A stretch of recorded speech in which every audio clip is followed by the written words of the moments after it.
Now, although no one who has used gravity magic has ever got a dub in the series because they're trash, you can't dispute that it's still one of the strongest magic types in the entire series. The concept is simple. You have free reign to manipulate the gravity around you. Despite its simplicity on paper, however, the possibilities are endless. You can boost all default attributes of battle, such as your strength. This is achieved by increasing the gravity in your physical attack, such as your punch or kick. We saw both Dante and Lucius use this against Asta and succeed. Similarly, Lucifero used it to power up a kick which completely shattered Asta's leg in perfect devil union. You can also increase your speed in a similar manner, but this time by decreasing your own gravity, thus making yourself more nimble. By combining these two tactics together in quick succession, you can easily speed blitz an opponent by making yourself faster and then massively increasing your gravity in the final moment before your attack connects to achieve a fast,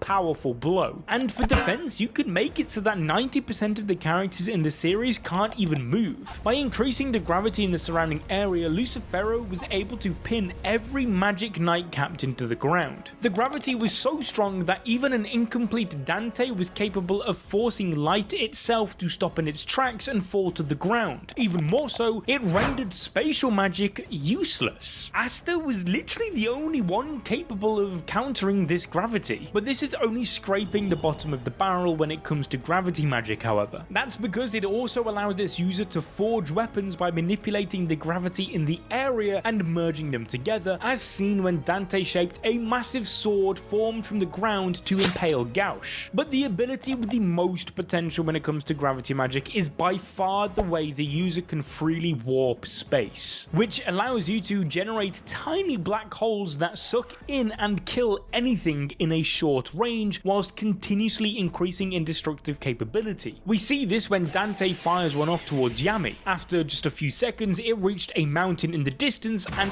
effortlessly burst straight through it. Why didn't Lucifero do this? Well, that's just lazy writing. But what's even crazier, however, is how Dante was able to use these black holes to freely warp space to the point where even Yami's busted Dimension Slash was completely ineffective. In a similar fashion, he can warp the space in front of him to dodge an oncoming attack without having to even move. This is done by forcefully altering the path the opponent was on, as seen when Dante changed the trajectory of Asta and his clones created by Gauche's mirror magic. Gravity magic having such a monumentally overpowered effect on all these characters is crazy enough, but it's even more so when you remember that we've never actually seen what it's truly capable of in the right hands. Lucifero is by far the most powerful gravity magic user in the series, as he's the king of hell and it is his own innate magic type. However, we've only seen him in his 50% form. On top of that, he never got his hands on a grimoire, meaning he couldn't use actual spells. Lucius, on the other hand, is going to use it properly after absorbing Lucifero's heart. As we saw in chapter 361, he began tearing the Clover Kingdom apart by raising it from the ground in large chunks. And so really, my man with gravity magic can take over the entire world and destroy it if he wants to. Next up, we have Zagred's word soul magic, which lets the user speak anything into reality, whether it be physical objects, magic types, or natural phenomenons. This magic type is honestly so busted that you don't even need a grimoire for it to be overpowered. Like we saw Zagred casually changing the cause of reality itself through his bad breath. For example, when attacked by Patry in chapter 196 with his volley of light, Zagred simply said return and they reversed their course, telling us that his magic type allows you to even control others' magical abilities. The limits of word soul magic is simply limited to your own imagination, as Zagred was able to manipulate fire through his flame lance, earth with his wall, and even air to produce a vacuum wall. However, the most broken part of this power is actually its ability to let the user manipulate any phenomenon by speaking the right command, such as healing an injury by saying heal, or reversing it through return. The user can even teleport objects and people freely, like we see with Patry through the come here command. Then, after getting his grimoire, Zagred was able to manipulate not just earthly objects, but summon and control otherworldly swarms of creatures which can suck your life and magic with a single touch. And so finally, we have to address the elephant in the room. If this magic is so broken, why did Zagred lose? Well,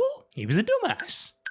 No, seriously, that's the canon answer. One of the biggest feats of this power was how Zagred commanded attacks to be repelled with return. This proves that it can change the course of nature itself. But through Zagred not being able to counter Yami's dark magic, we can infer that to be able to affect a phenomenon, you must first be able to comprehend it. Like when Zagred uses the crush command, rocks start to fall to the ground, which is very inefficient really when he could have made the same command happen through gravity magic like we'd seen with Lucifero. Thus, imagine word soul magic in the hands of someone even semi-competent like Lucius, for example. He'd have easily flattened everyone in the Elf Arc with a single command purely just by being smart enough. Next up is Spatial Magic. This is one of the most devastating magic types in the series because even as early as the Elf Arc, Langris was almost capable of killing both Yami and Jack, despite both of them being capable of cutting through space. We also know that in Langris's unique case, spatial magic can completely negate, well,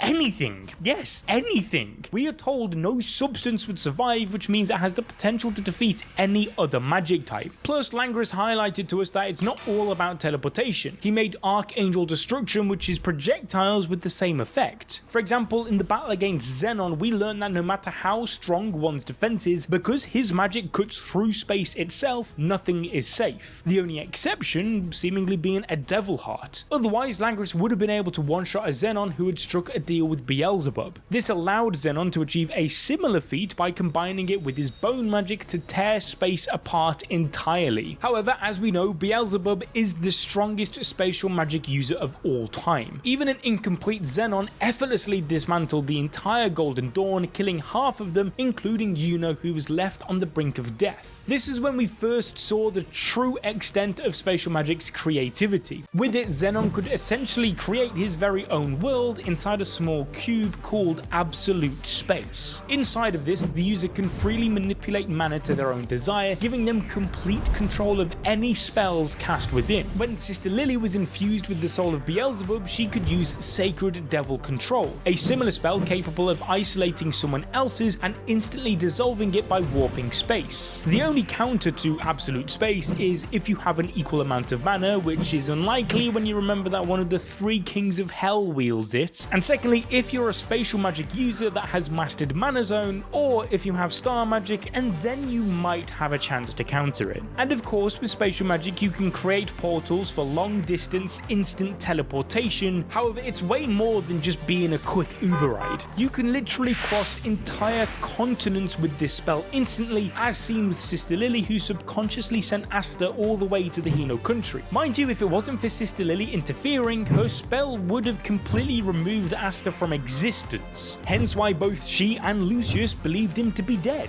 Now there is one final break in the timeline that Asta has caused, and that is you clicking on the video on your screen right now. Go on, do it. It is peak fiction.